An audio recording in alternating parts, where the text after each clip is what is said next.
Do the greeting again. All right. Morning. Good Namo morning. Amida Butsu. Namo Amida Butsu. It's Good been to a see while. you. Yes, Good to see indeed. Indeed, it has. you. I So think you we have, how yeah, sorry, was that? We have a bit of catching up to do. Yeah, between yes. yeah, Yeah, between me being on a holiday and the wedding before that, my niece that was here in the UK, which was really nice. And yeah, it's been an eventful month or so. And you have completed the preliminary training for Tokudo. yeah, that's right. Yeah, I went to Kyoto to Nishiyama Betsuin. It's a branch temple of Nishi Honganji in the west of Kyoto. And that's where all of the Tokudo training takes place and has taken place for many years, probably centuries. Um, and it's called the Koshukai, so it's like a study session, like an intensive 2 day, one night you stay overnight study session. That's sort of like a taste of what Tokudo will be like. A taste and a test to A see who taste and a test, yes. survives. Exactly. There is a test. The third day is it's called the kosa, which is the examination. And there's a written examination in Japanese. And you have to write an essay explaining why you're pursuing Tokudo. And then also a sort of a examination of the liturgy. So the reading Gobunsho, Rinyo Shonin's letters, and then also Shoshinge and some other texts. So for Tokudo, of course, you have to have Shoshinge memorized. You're not allowed to read it. So that'll be something Wow. I have done before I get to the actual Tokudo. But I think that the results actually haven't come in yet. So I'm still waiting to find out if I passed or not. If I passed, then I'm eligible to pursue the full 10-day Tokudo training, at the end of which, or upon the completion of which, I would receive the license, be ordained as a priest officially in Jodo Shinshu Honganjiha. So yeah, very interesting. It was really quite an experience. Basically, you're in this sort of Japanese style dormitory, and because of COVID, we each had our own room, because they were sort of still observing the protocols for reducing the risk of transmission of COVID and all of that. Right. But then we have classes on different topics, and then between classes on the 2 days, there was a lot of practice for how to wear the vestments that are, the typical vestment. It's called hoshiki, but for a Jodo Shinshu priest. And so I had to memorize, how to tie the knot, and that actually I was able to figure out finally. And then also the most interesting was we actually in the sort of, not the Hondo, not the main temple, but in the sort of sanctuary space within the training hall, we were all of us actually went into the Naijin and performed Shoshinge Wasan, the Shoshinge, and then the alternating, you go around the Wasan, the Japanese hymns.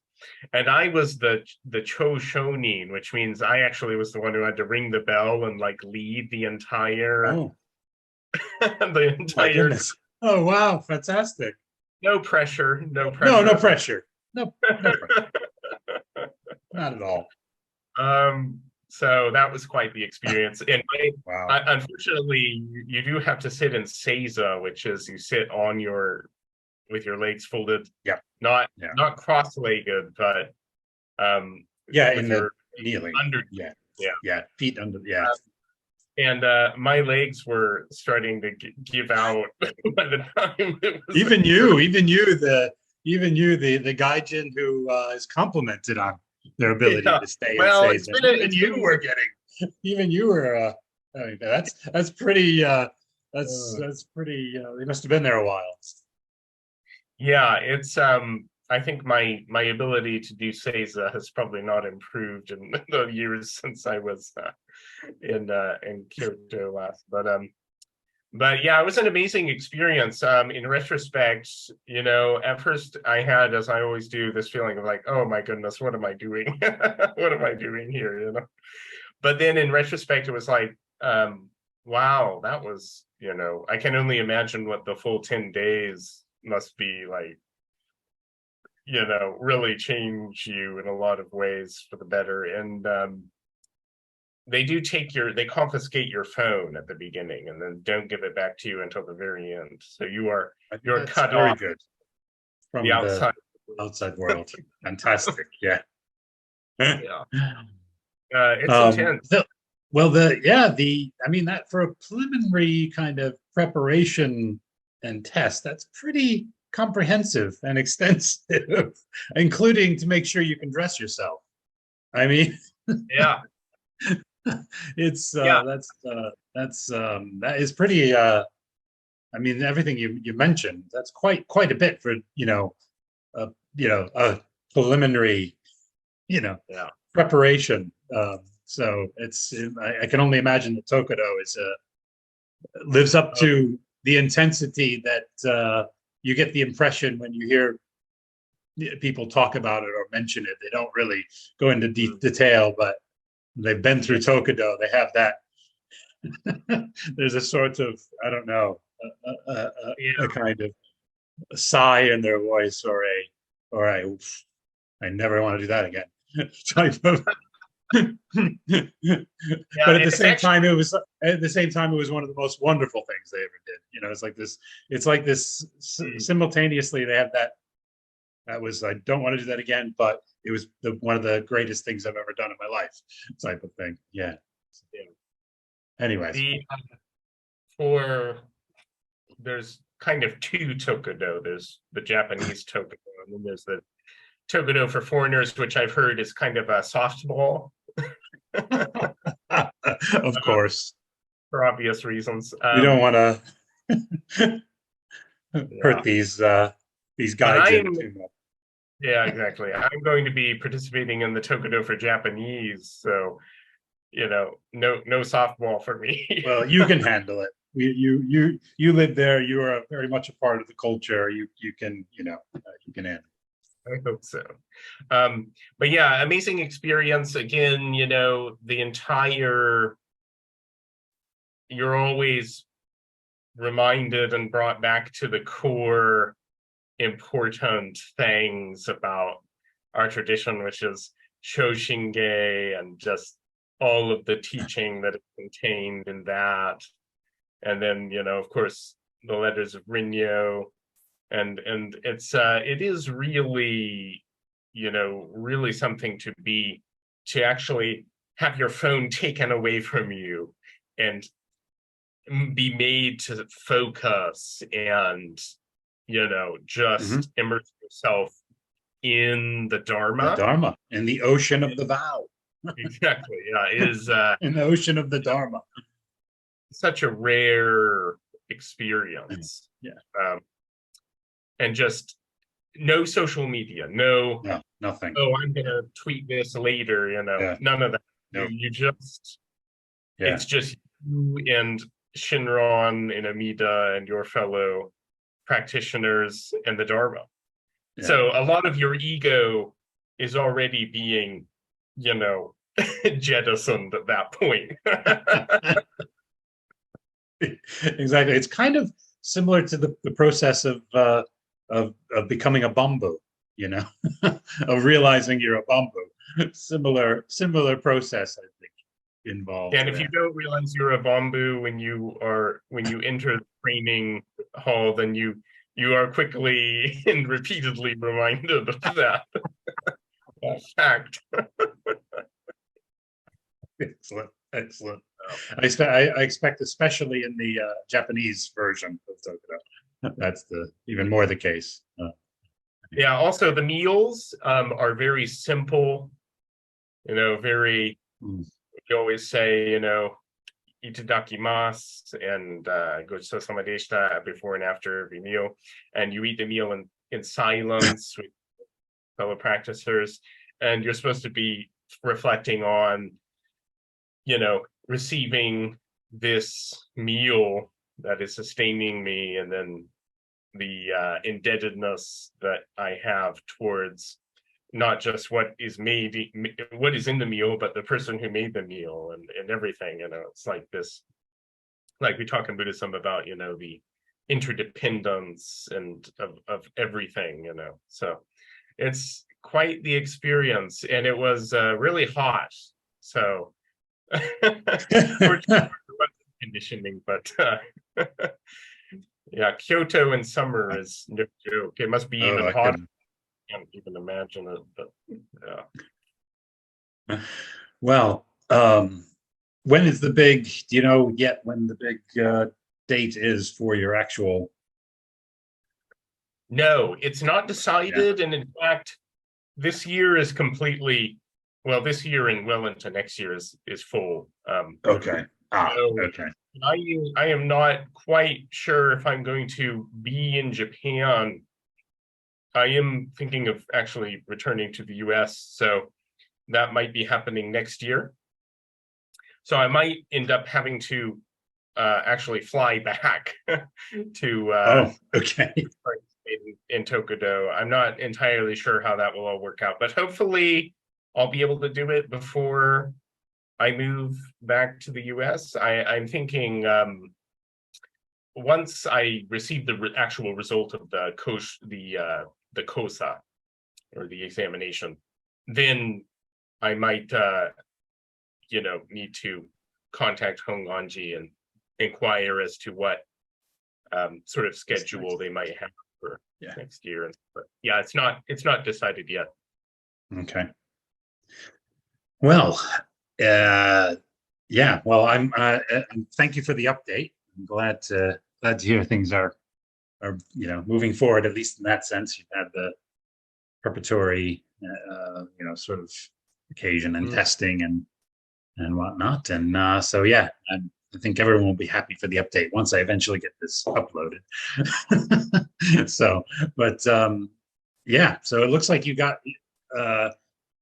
yeah, it sounded pretty intensive in that it got you into the right frame of reference, right frame of reverence, as I say. So speaking of which, shall we do the same for our session today? Frame of reference. Frame of reference and frame of reverence. Yeah, thinking of how my legs are killing me at the end of shirt. Yes. Anyway, well, you don't have to be in full No, we'll do some Nembutsu. Okay. Sitting Gasho. Okay. Namo Amida Butsu. Namo Amida Butsu. Namo Nama. Nama. Nama. Nama. All right. Well, so to judge from I think your reply to my message, there's some maybe topics that you want to bring up or questions. Yeah, and I also kind of want to talk about there's sort of two things which might work with the other topic I brought up too, about Shinjin as singularity, Shinjin as everything, and read some passages that are kind of mind melting in their implications, especially for us bamboo. But yeah. So I'm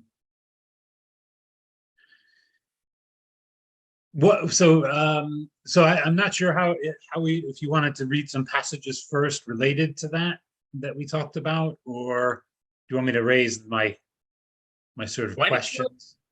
yeah, let's just dive right into the Oh, and questions. I'm oh yeah, the other topic we kept saying is we were going to,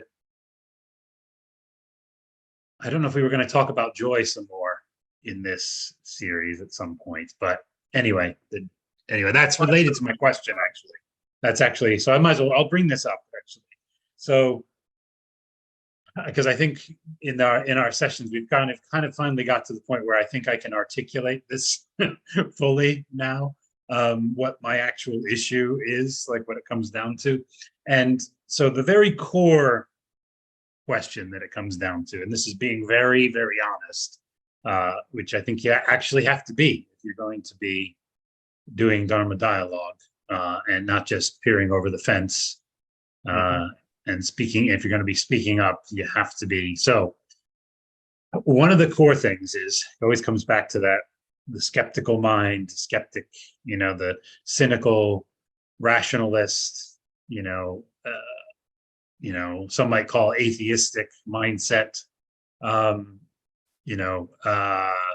although it doesn't really, atheistic is, not in the sense that it's normally, I'd say maybe agnostic is probably a better way to frame that. Agnostic mindset, where, so the doubt that's there isn't just about the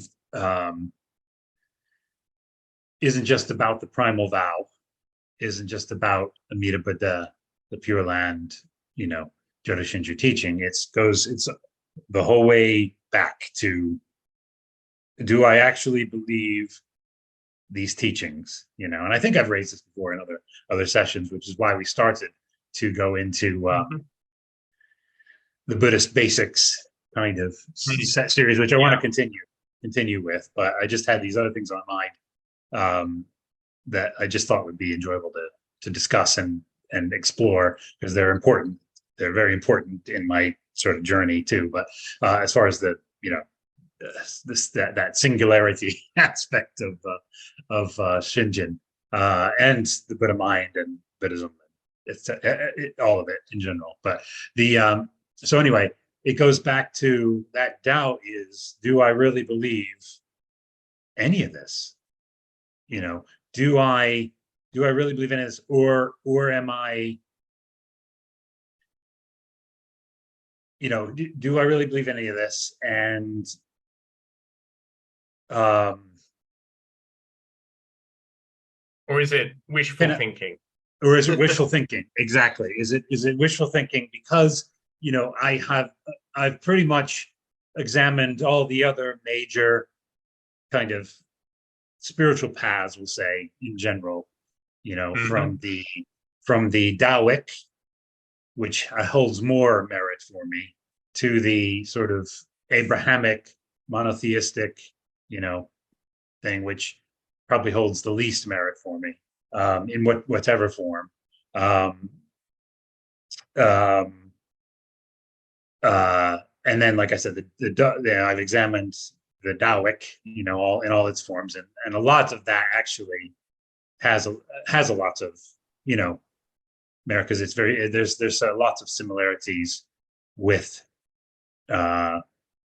Buddhism, and there's a lot of I think it gives a good description of what's happening in samsaric existence, at least Taoism and Taoic, different Taoic schools or thoughts, including Confucianism. And I put everything in the Taoic bit. I don't just put sort of the philosophy. Do you know what I mean? Any of the now, some of the folk versions of that can get a bit off into, not just territory I wouldn't want to go. But anyway, I've examined the shamanistic. I've examined, do you know what I mean? A lot, and all of them you know, by degrees have, there's some kernel of truth there. There's some aspect of truth that it looks at, or but insufficiently does. Whereas I've seen that Buddhism, far and above all of them, the way it approaches even our existential situation, do you know what I mean? And the way, and consciousness, and the way, our problem, what the problem is, what the issue is, is far superior to any of the other paths. But there's still that I have that same skepticism, cynicism, not as much toward Buddhism, but it's there. It's like, what, there's that skeptic mind state that goes, do I really, this all really makes sense, and it's the truest thing I've ever experienced or examined, but it's still there. The question is still there. It's still, do you see what I mean? However small, it used to be much bigger, it used to be much, I kind of, but over the years gotten, it's become a much smaller voice, or voices, of that aspect of my, mind that is, habituated thinking, which we'll get to. That's the thing. So there's that part of it. Do I really believe any of this? Do I really? And that's just there, always. And sometimes I'll be like, no, this is so true, and but I come back to it, and it's similar to that process, and that applies not just to Buddhism in general and Shakyamuni, but to right through to the Dharma masters, Shinran, Jodo Shinshu, Amida Buddha, everything, and there's part of me that kind of, that well, there's a lot of me now, because I'm a Buddhist, that knows that a lot of what's going on there is because of my ignorance. It's because of my bamboo consciousness, my blind passions, all my, do you know what I mean? My being a samsaric being, the way my mind operates and works, not being able to see the truth as it is, I know that is there, but sometimes that's not enough do you know what I mean? That knowing that, you still are like, yeah, well, that could be just the religion, projecting that back on you. It's yeah, something's wrong with you that you can't see the truth. Yeah, and that's always the case. Every religion does that. So then I go, is Buddhism doing the same thing here? Is Buddhism? Well, let's be clear. I think every cult does that. Okay, every cult, yes. Religion, yes, I'll agree. Okay. Religion in the true sense, probably not. But yeah. No, okay. Okay, yeah, true. But in some way, even, I would say, even more mainstream religions, to maybe in more subtle ways, it's there. It's in their sacred writings in some way. Yeah, it's kind of your fault if you don't get this. Do you know what I mean? It's your fallenness. It's your fallibility. It's your whatever it is. It's you that the scales have not yet fallen from your eyes. Yeah. So do you know what I mean? And I'm like, is this so I have all that baggage. So all these bundles of habituated thinking about all these things, and then that gets projected on Buddhism, which I know, just because of how many years I've been, studying Buddhism and reading, and involved with Buddhism, that it's far superior to any of those pathways.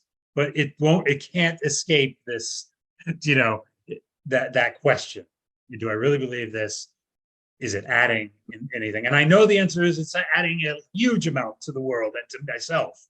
Do you know what I mean? But it's still there. It's still, even though I know Buddhism is far superior, it's amazing. It's, the the perfection of what Shakyamuni taught. Do you know what I mean? Whatever, in whatever provisional or true form of Buddhism you want to talk about. Do you know what I mean? In the Jodo Shinshu terminology there I'm using. You know, it's superior and is mind-blowing, whereas not so much with the other ones. You know, it's definitely not that. I've never kind of felt that about any other spiritual path or religion that I've explored.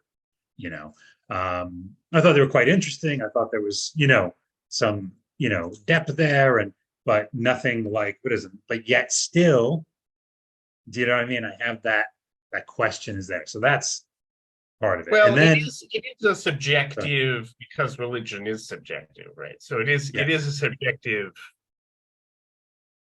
endeavor. You know, you're not going to have a committee of scholars, you know, who are going to say, you know, come together and vote and say this religion is the best religion. I mean, it doesn't work that way, right? No, exactly. Yeah. Nor should it, nor does it need to be, because, you know, what religion is ultimately for me, it's not like for everybody else. Right? Exactly. So for me, so I do have a few thoughts, if I can share on. Can I just say one more thing on that topic? Oh, yes, that I please. want to say about this? Yeah.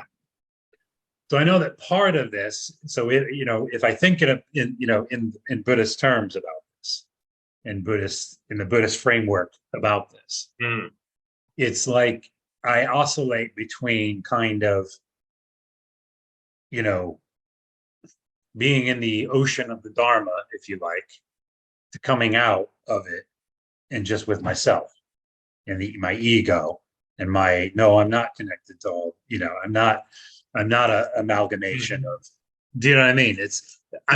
I never really say that within myself, because on any level, even if I just went, okay, I'm just going to be pure quote unquote science with this, I know that there isn't any real self. Do you know what I mean? Like, even if you take science, the implications of science, you know, for what it is, it's amalgamation. We're just an amalgamation. Do you know what I mean? There isn't any self. There's no self. But anyway, similar to so however I look at it, especially in the Buddhist framework, it's kind of like that. There's and I've heard that through my Dharma brothers at our sort of weekly study group, that I can't remember there's another Buddhist teacher that talks about that doubt.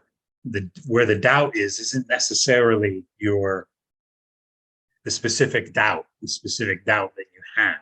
It's because your mind state is kind of oscillating between this kind of, you know, being really open, literally, you know, open to the Dharma, and then coming back into your ego, defensive, you know, deluded, ignorant self. And do you know what I mean? And that's where the doubt arises from, because you're not able to see the truth for yourself. You know, we're not able. That's the problem. You know, that's why we're here. That's why we're here individually and collectively. And samsaric existence is, but unless you're a bodhisattva, a bodhisattva that has come into a certain form. But I wouldn't say that about myself. I cannot definitely cannot say that. Anyway, so like, you know, so there's that there's still that doubt that, like, oh yeah, maybe that makes sense from the Buddhist framework, but is that part of that? Yeah, the problem is, you know, it's because you can't see this that you have, you know what I mean? It's the problem with you. Do you know what I mean? Not the problem with the teaching, do you know what I mean? That's the skeptic. That's the skeptic mind. I'm being really honest about this. And then this is the final thing I want to kind of say about it. Is that this part of it anyway, is that the anger, you know, I said, you know, there's some really annoying, frustrating,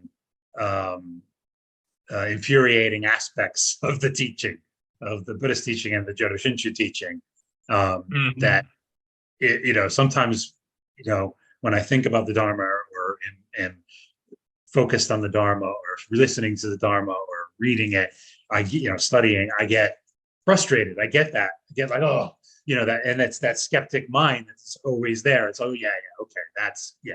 In one way or another, it's there.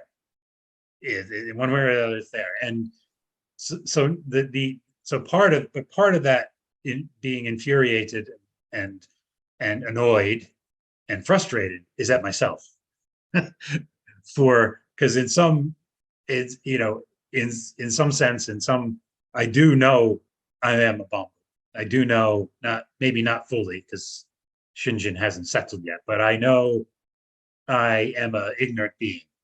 I'm an ignorant samsaric being. So yeah, of course, gonna have doubts. But I guess I'm angry at that too. I'm angry about that there's all these people that somehow can accept the Dharma and can just, supposedly. Apparently.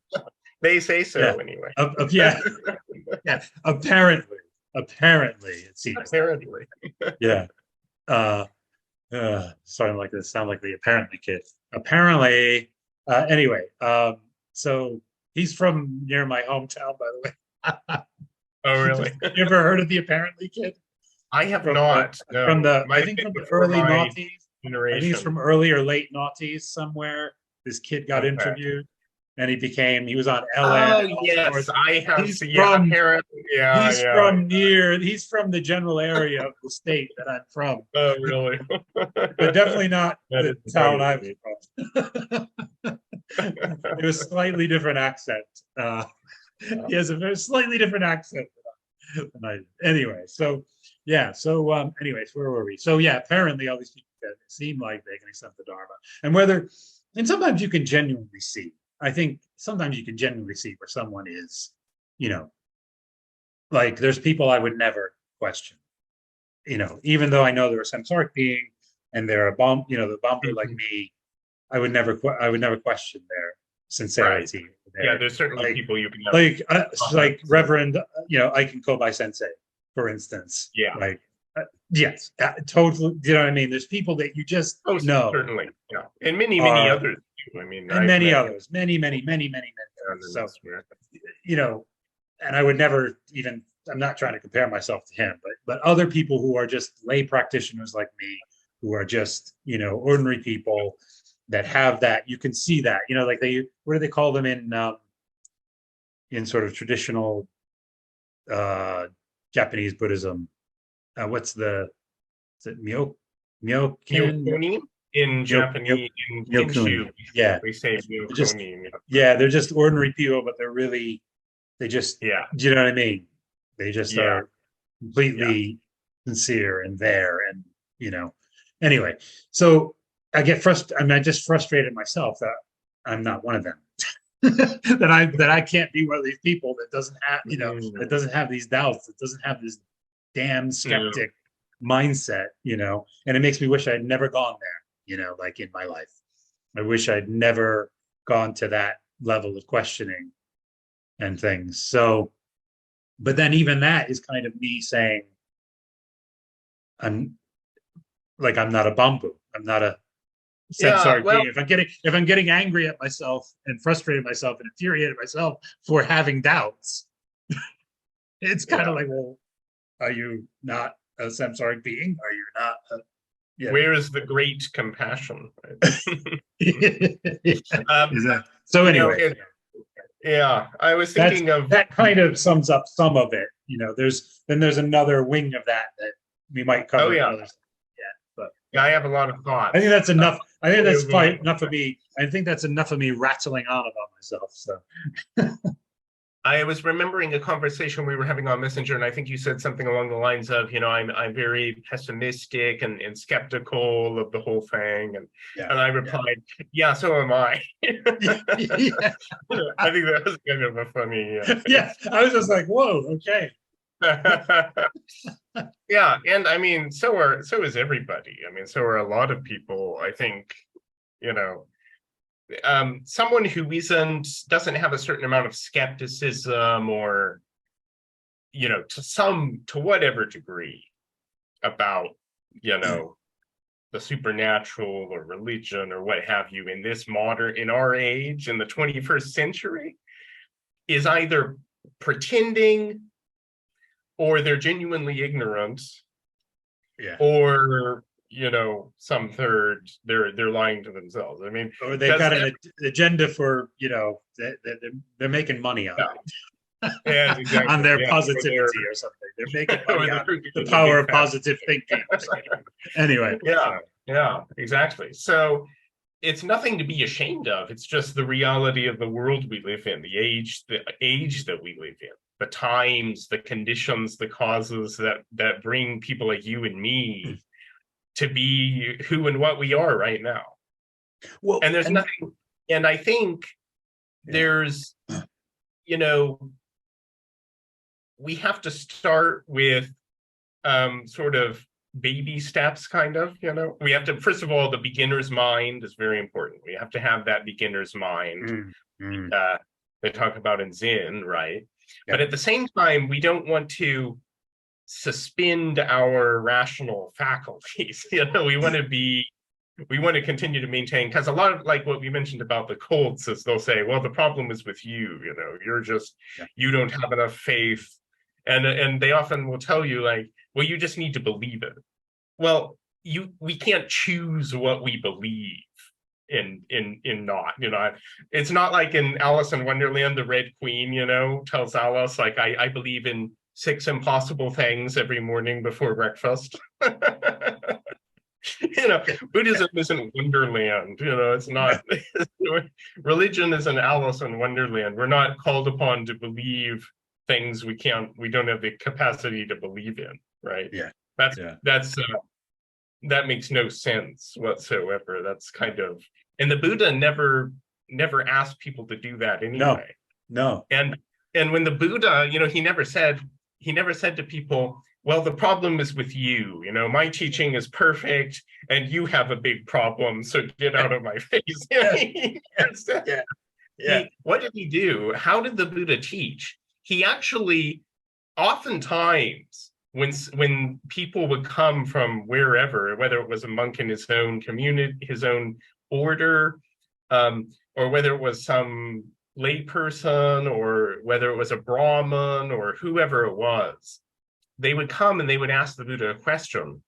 And oftentimes, he would ask them a question. And he would say, well, what do you think? One of the most common, if you go and read in the Pali Canon, especially, in the Agamas, the early Buddhist literature, one of the most often repeated phrases is, what do you think, monks? Like the Buddha says that almost all the time. He asks, he doesn't say, well, this is the way it is. I'm going to lay down the absolute truth for all of you ignorant people. No, he engages in this dialogue where he actually asks people, what do you think? And sometimes, a lot of times, he actually gets people to answer their own question.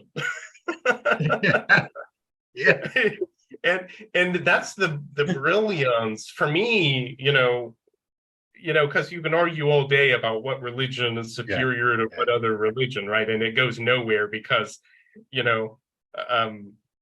everyone believes in the religion they believe in because that's the truth for them, right? I mean, but for me, at the end of the day, what's so amazing about Buddhism is the personality of the Buddha, and how he was able to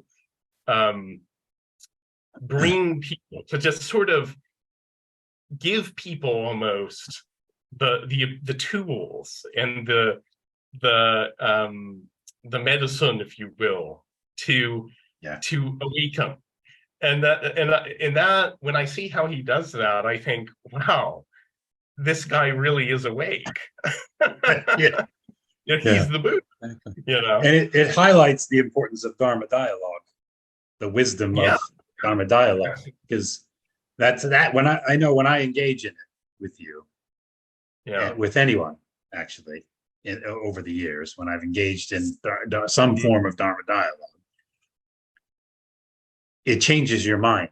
The act itself, the Yeah. process itself, somehow it changes your attitude, it changes your whole, do you know what I mean? Like it changes your Mhm. perspective, it changes it, but it's not just from what's being said, it's the Mm. whole, you know what I mean? It's the whole process, both what's being said and the whole process of it. And do you know what I Right. mean? There's something there that is there's a great wisdom in that, you know, Yeah, that it's the process of engagement, right? You have to engage and be engaged. yeah, great. Well, I mean, there's And great wisdom in that being employed by the Buddha and our Dharma masters as, yeah, yeah, you know, I exactly. mean, for people to, you know, Right. understand the Dharma Yeah. and And start Buddha, dealing with their plight as a, you know, as right. a Ambu, as a ignorant being in samsaric existence, and starting to kind of understand what that's about, and you know, unravel that a bit, and you know, Yeah. and understand the teachings at the same time. So I Yeah, and learned. so, so we are, we're adults in the 21st century. Of course, we're skeptical and we have questions and doubts and issues with a lot of things. And How that's can I just say? Can I interject? This is part of this sure, question, really, sure, really yeah. quickly. How can we not be? Because this is Right. one thing Yeah. I made a whole video about this that I don't think I'm going to post because it was filled with it was laced with f bombs. Um, but but the it was just a way to get it out. You know, I think when I Yeah. made it to try to articulate what I'm trying to say, and that's there's the arrogance too. This is another thing. There's this great, right, the ego, the arrogance of the ego, the arrogance that I think I can understand better than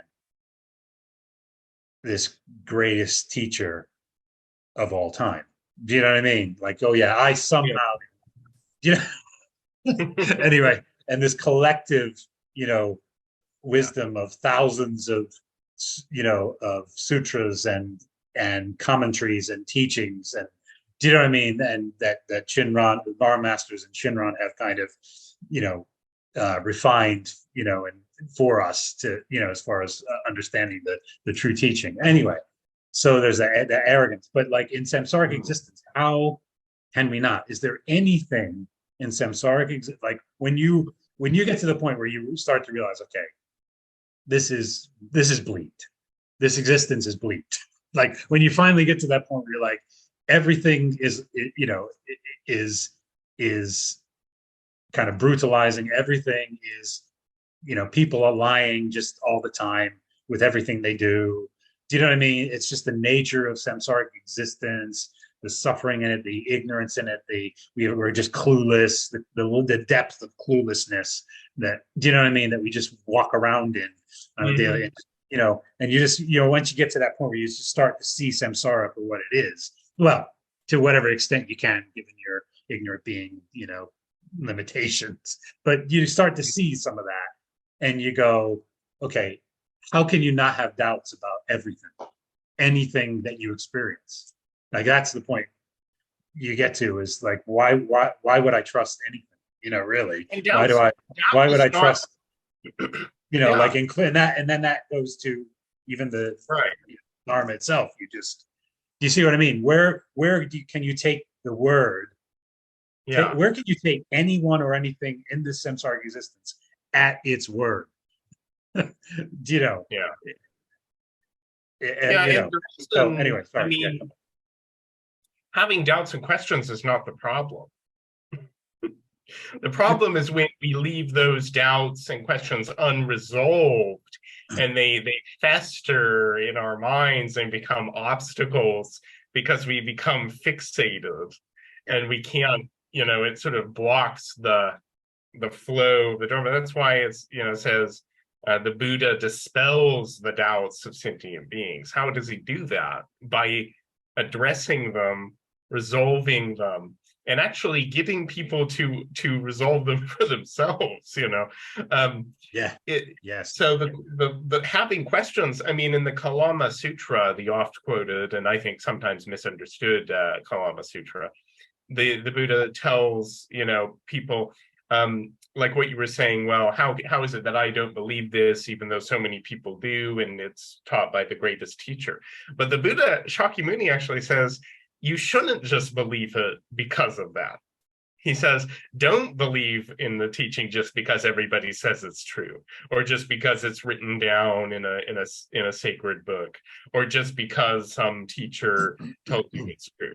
He says you have to find out for yourself. You have to really determine for yourself, and that's where the subjective aspect comes into play. Where now it's not about what everybody else says and believes and whatever, or says they believe. It's about me and how do I feel about, like, I think you've been mentioning, you've been reading, kind of rereading the Purlian Sutras. Yes. Yes. Yeah. Oh yeah, some things came out of that kind of blew my mind that Yeah. I never saw before. Definitely. So yeah. Yeah. So the question is when you are reading the Purlian Sutras or hearing them read or chanted or whatever, what is the meaning of that for you, for me? Because we can't outsource spirituality.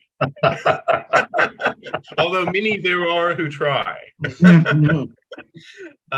It's something that each of us has to engage in and with.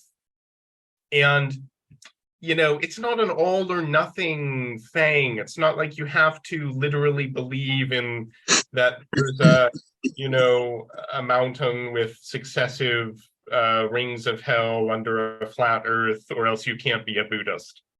I mean, this is something each of us has to figure out. You have to figure it out for yourself, just the way I personally, for me, a lot of things I have resolved through just reading the texts and reading what people say about them, and resolving things by asking questions to Kobai sensei or other senseis. My friend in Los Angeles, Reverend Ray, he's been a great help. Especially, I would love to have him talk to you about the doubt thing, because I definitely want to. Yeah, we definitely. I still definitely want to arrange that. His perspective is really different, and it would totally like kaboom. Yeah, that'd be great. I'm so grateful that he's willing and wants to do that. So it would be, if we can schedule that at some point. Yeah, definitely want to do that. The last time I just the timing of it and the frame of mind I was in was not, I don't think would have been very conducive even to Dharma dialogue at that point. I think there is times where you just get to that point where and then anyways, and there's also it's because it is subjective, like Kobai sensei points out, it's not like we investigate thoroughly every religion in existence and then decide I'm going to believe in this one. We believe, as he said, in the religion that saves us. So someone who has an experience, if you read about famous conversion experiences in history, or mystics or whatever, I mean, whether they're Islamic or Buddhist or Hindu or Christian, you do begin to see this similar pattern, right? And I think that because so much woe and suffering has come from religions pitting themselves against each other, that's the last thing that we need or want or should be doing in the era in which we are living now, right? I mean, we don't want to be like, because look at history. I mean, all of the I'm reading this fascinating book by the scholar Philip Jenkins called Jesus Wars. It's about, the not so well-known history of the church councils and how a lot of that stuff was, sort of decided not so much through talking, but through sticks and stones and stones. And it's a fascinating book, but it also brings up, and it's not just a problem with one religion, it's, all religions have had issues. Wherever you have people who believe in something, people end up pitting things against, and there's the whole, inside around. And if we look at the really truly bright lights in our own tradition of Buddhism, they were always cautioning us and warning us against that kind of and definitely. So I think you come to this point where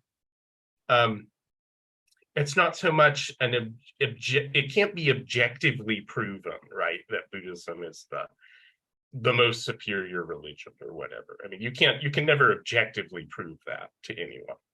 But if you realize, like, for example, when I read Shinran Shonin's words and I realize, oh, this is speaking to me. This speaks to me. This meets my spiritual needs.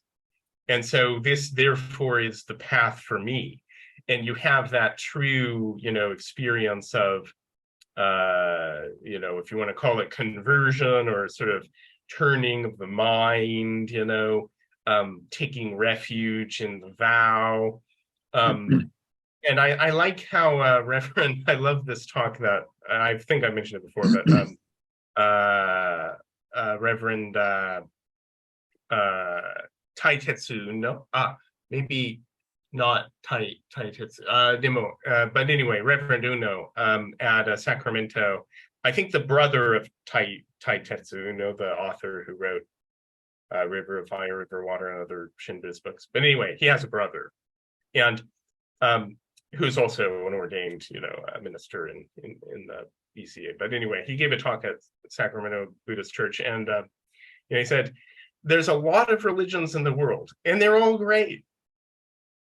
Jodo Shinshu just happens to be the greatest. I'm like, yeah, that's, Shin Buddhism just happens to be Exactly. And then he also said, there's no doubt in my mind, that's what he said.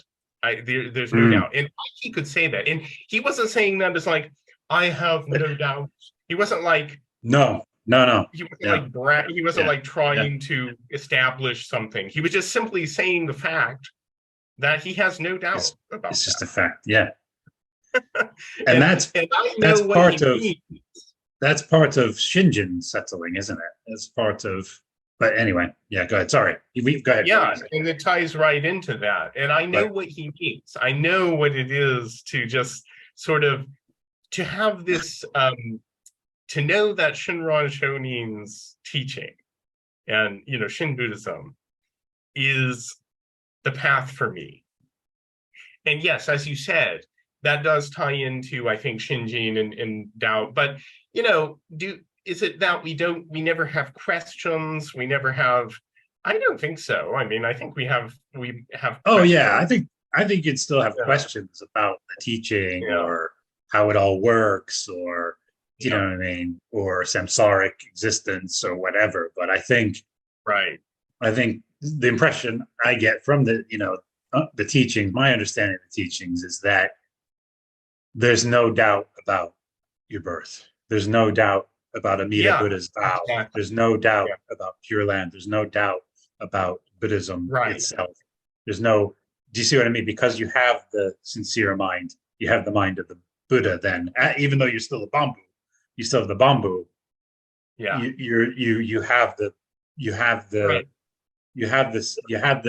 able to fully entrust, and you're able to not have doubts because you're enabled to by Amida. It's I have no doubt that the sun is shining in the sky because it's shining on me, and I can feel its warmth. Yeah.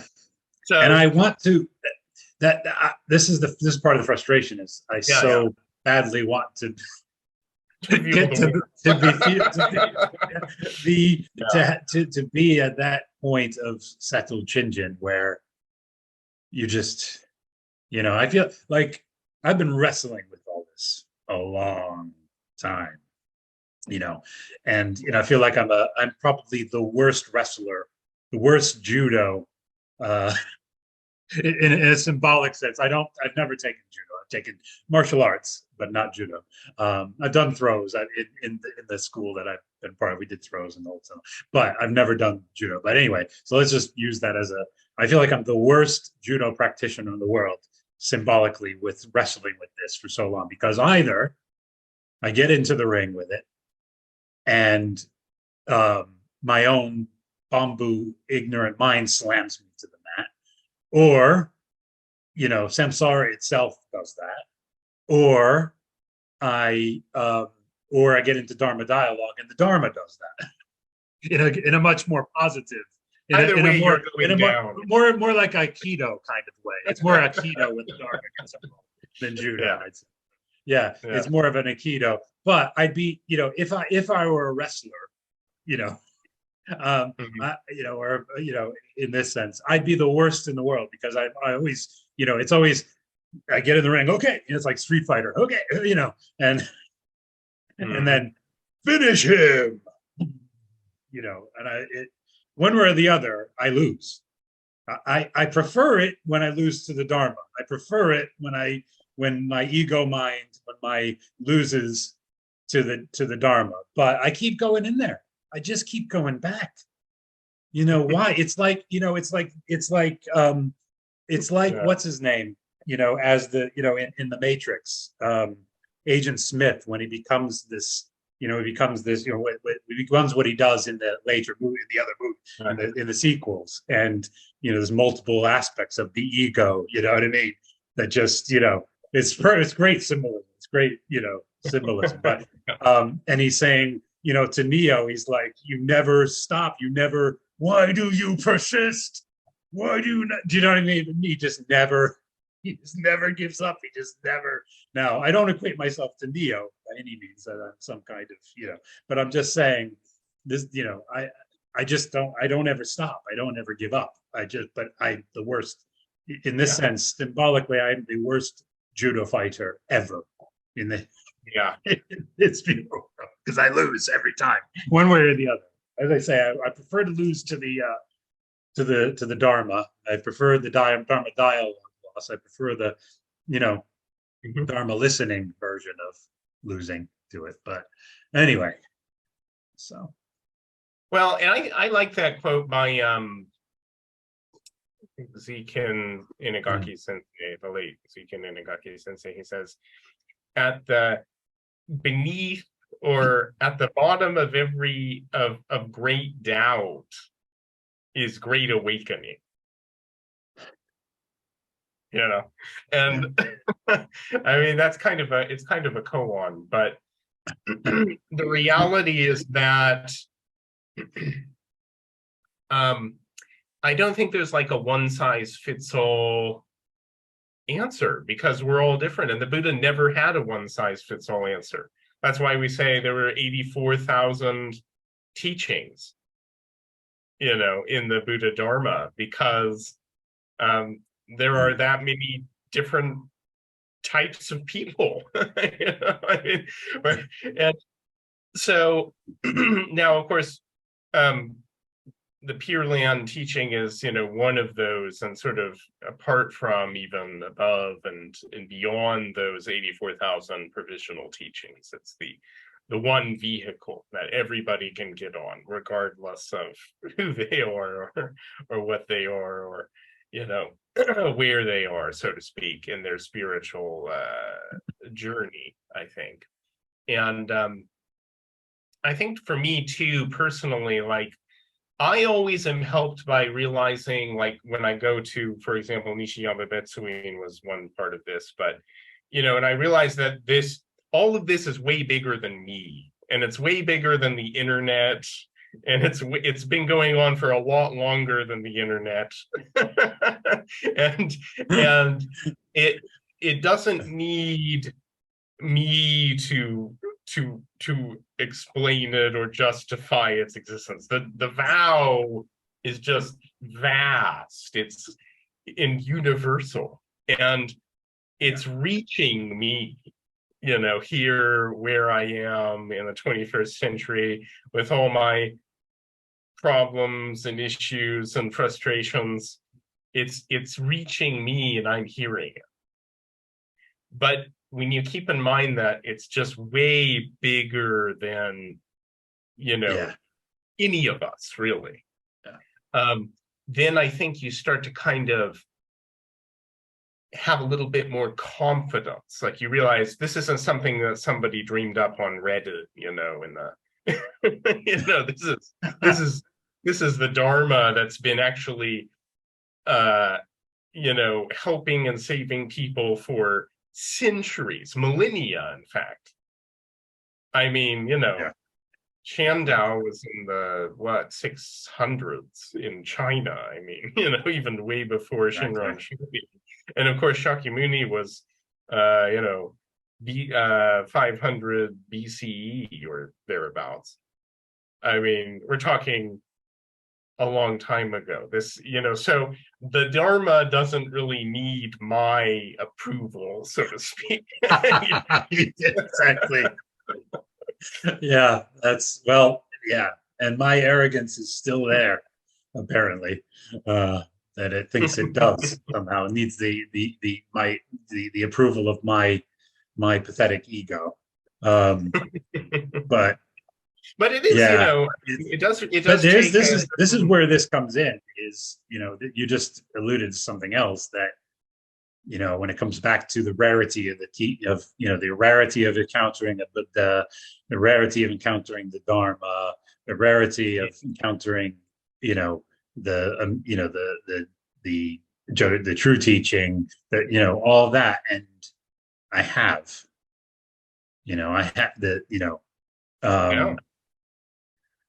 and if I look at the circumstances of my life, I think that is actually pretty amazing that I have it is that it turned out that way. But so that's when you were just saying that, it makes me think of that anyway, sorry, continue with your thought. Well, I mean, I think that was my thought is, the Buddha Dharma isn't, as so many people try to do, it's not something we can own and use, and it's just people do that with it. It's called abusing the Dharma, but the Dharma is something that I am just grateful to hear, because it's actually reached me through. And this is where respect for your teachers, respect for those who have gone before, respect for, the school that you heard the Dharma in. There's just a whole lot of respect that goes into, and humility that is part of respect, that goes into encountering the Buddha Dharma. I mean, if you don't have humility, a certain degree of humility and respect, you're not going to get very far. You certainly aren't going to be awakened, and you're not going to get very far in the door, because your ego is just going to be an obstacle. And this is what this is revealing. This is what the Dharma dialogue is, revealing is that arrogance, is that lack of humility in my mind stream, my mindset, my habituated thinking. There's just because on the one hand I have so much respect and so much reverence, and on the other hand, there's connected to these questions is a bleep load of arrogance and lack of humility, and you know what I mean. And that's what it's revealing, is that. Well, and part of the problem, honestly, is we live now in what Shinran felt he lived in his time, which is the outskirts, so to speak, of the world with regards to the Buddhist world, the Buddha Dharma.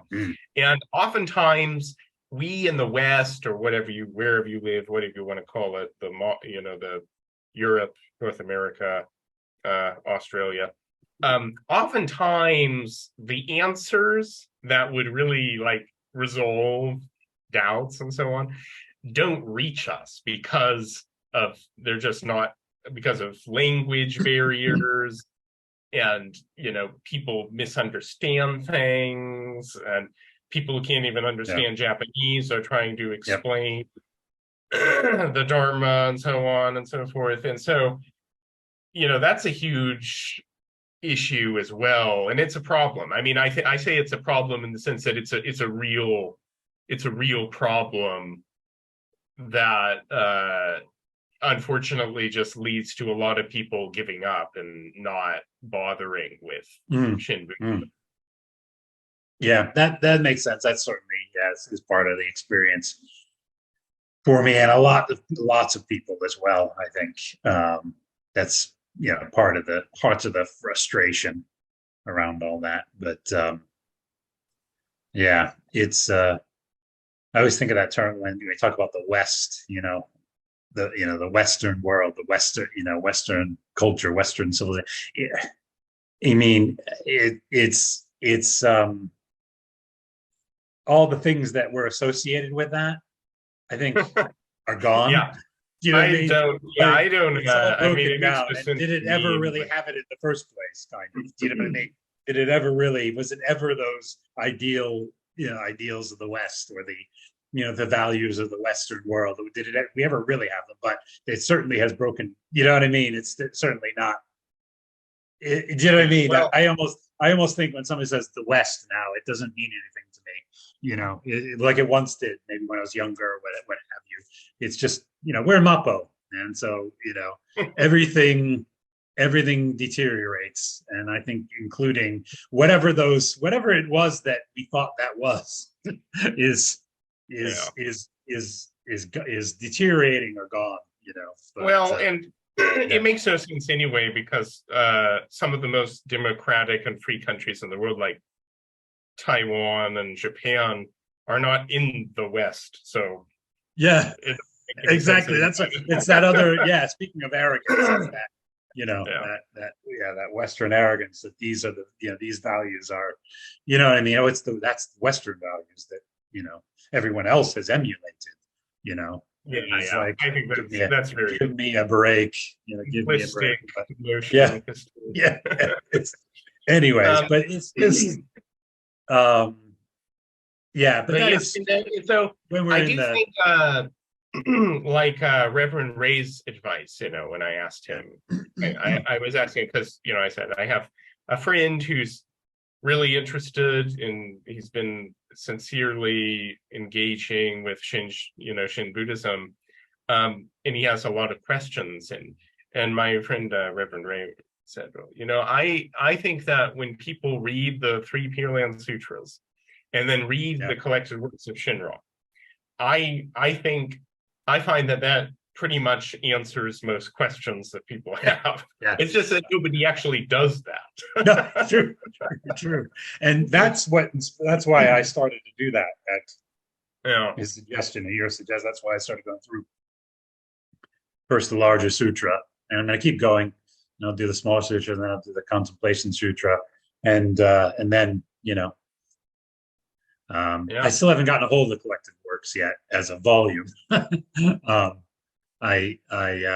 just nowhere, everywhere, even in the source I was going to go with in the UK, they won't, that Shin Buddhist Fellowship.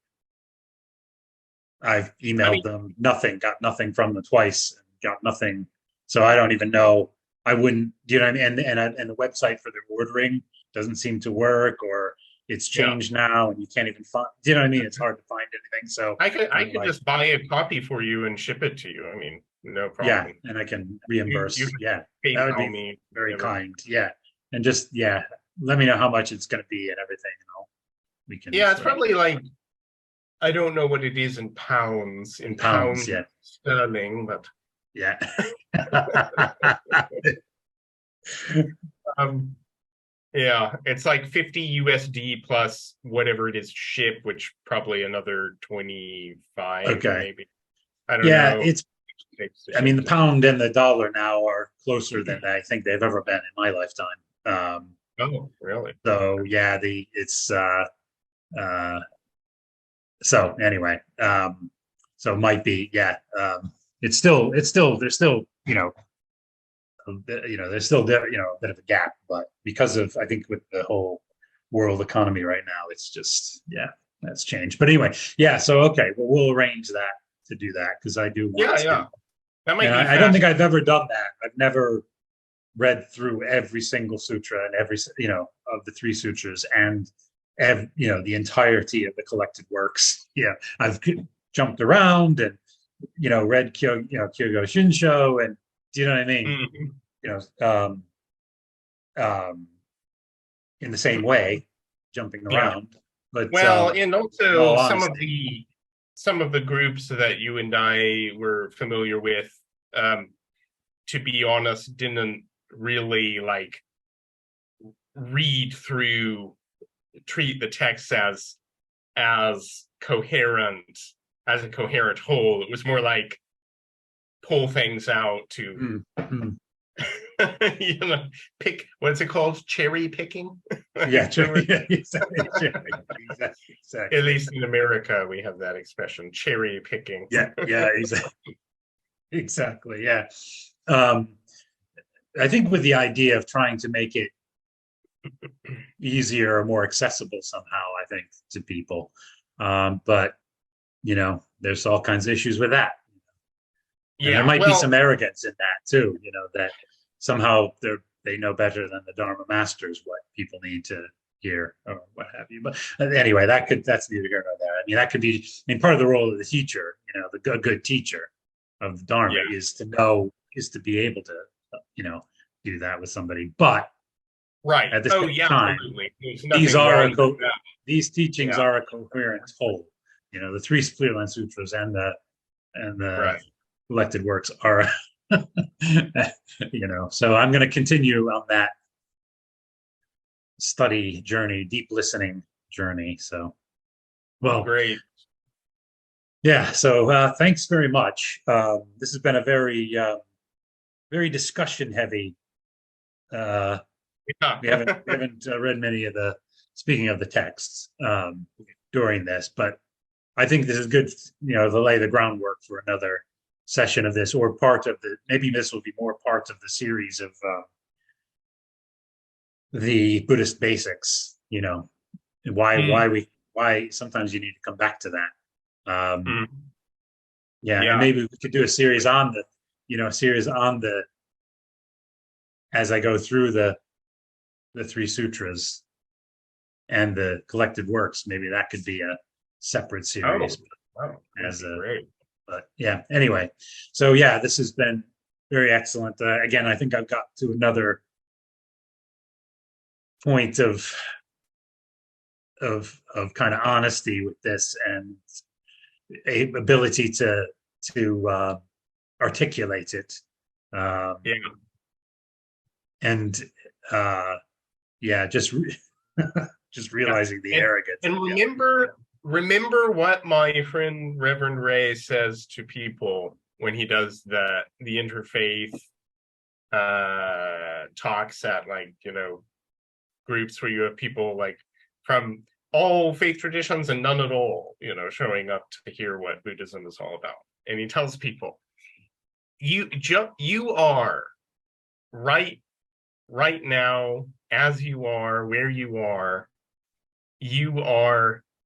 totally okay, just as you are. There's nothing that, you need to compare yourself or change, because you can't change, no one can change who they are from their past. And he also says to people, what is the, if he had to give like someone, because he's also a chaplain in like prison context and so on, And he tells people, to sum up the teaching of Shakyamuni, it's take responsibility Yep. and move forward in your life. Yeah. That is. and so yeah, on that note, maybe we should do some Number 2. Perfect. Yes. All right. Gasho. Gotcha. Namo Amida Butsu. Namo Amida Butsu. Namo Amida Butsu. Namo. Namo. And let's remember that right here, who we are and what we are is where we need to be. Yeah. Yeah, that's very much looking with the Dharma eye. That's very much looking with the, looking at us with from the Dharma perspective. I'm not sure I do very well looking at myself with the. Now, I have a hard time too. I'm not saying I look at myself very critically and very, as you could hear in the course of this. Yeah. Well, me too. And I'm not saying it's easy. I'm not saying I have, yeah. the Dharma eye.